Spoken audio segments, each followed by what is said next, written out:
So if Satan was going to reach out to you, wouldn't he be more of a country music fan? That's not fair. That's not fair at all.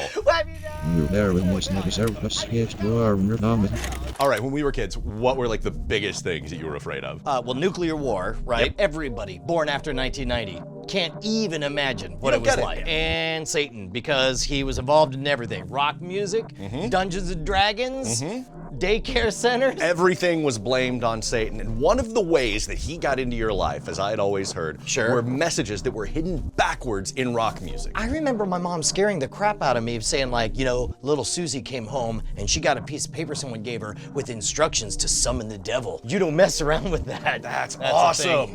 Awesome. What is so satanic about backwards messages in music? Because it sounds like nonsense. Yeah, well, it was started by some Christian fundamentalists in the late 1970s. They said that messages hidden backwards in rock music, if you listen to them played forwards, these messages would bypass your conscious mind and work their way into your subconscious. Okay, so I'm gonna assume that they based this idea on some double-blind, peer-reviewed science, right? Aleister Crowley.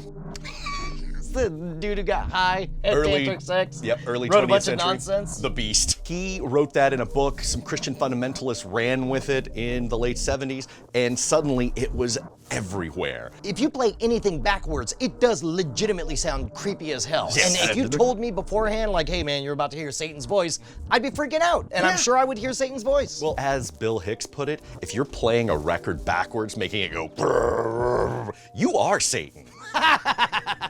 Now, the Beatles popularized it during Rain. They were doing it intentionally. Sure. But then people started listening to all of their other tracks and hearing messages. That's where the whole Paul is Dead thing happened, right? Precisely. So that was a case of urban legend meeting Pareidolia and Apophenia. Pareidolia is finding signal where there is no signal, right? Exactly. So it's, let's say you got a bunch of clouds, you see the face of Satan in there.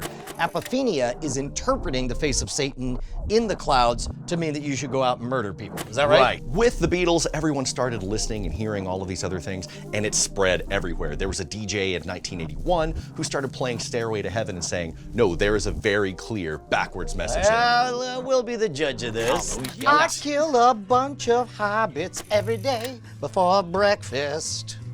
And then more before second breakfast. All right, here.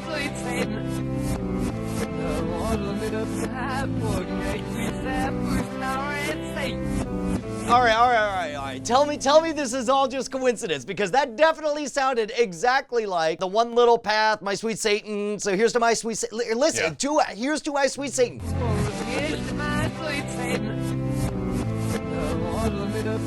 That clearly was Satan talk right there. And it matched word for word from what I saw. How is that just pareidolia? You telling me we just found signal and noise? If we were listening to that song backwards without having these words on the screen, we probably wouldn't hear anything but a bunch of noise. But it's priming. We're being told what we're supposed to hear, and of course we're hearing it because it all adds up. It's capitalizing on two different parts of the brain. It's utilizing those to make you hear something that otherwise you would just hear noise. Classic example is the old woman, young woman cognitive illusion, right? Whenever they have one group of people who's shown just the old lady, while the other group is shown a version of the picture that clearly depicts a young woman, the two of them will argue insanely because they've been primed for different things. And this video is perfect because it primes you as you watch. So it seems like one way to prove this would be to take something that definitely has no meaning and ascribe something to it. You got an example? There's a band out of Austin called the Drakulas. Yeah. Pull up Gain Ground. Jump to the middles. Yeah, and let 'em sweep.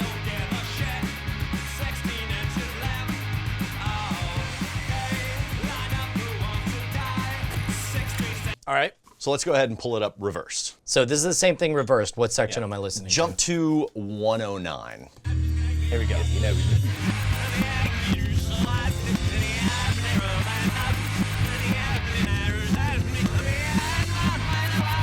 All right, so I heard. exactly. All right, let me try again.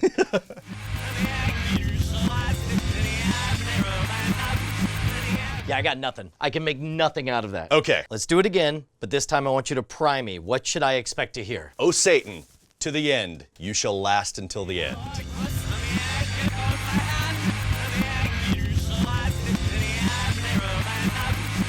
It's clearly there, right? Oh, hold on. Let me hear that again.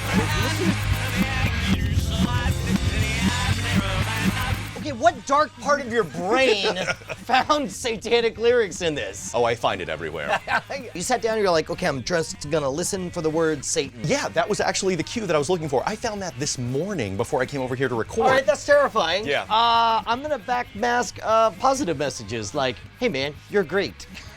In fact, we'll do that on this episode. Yes. Go back and listen again. Yes, exactly. We've hidden messages all throughout this episode as we give more work to Brant. Yes, exactly. Do we want to give Brant this power? It's fine.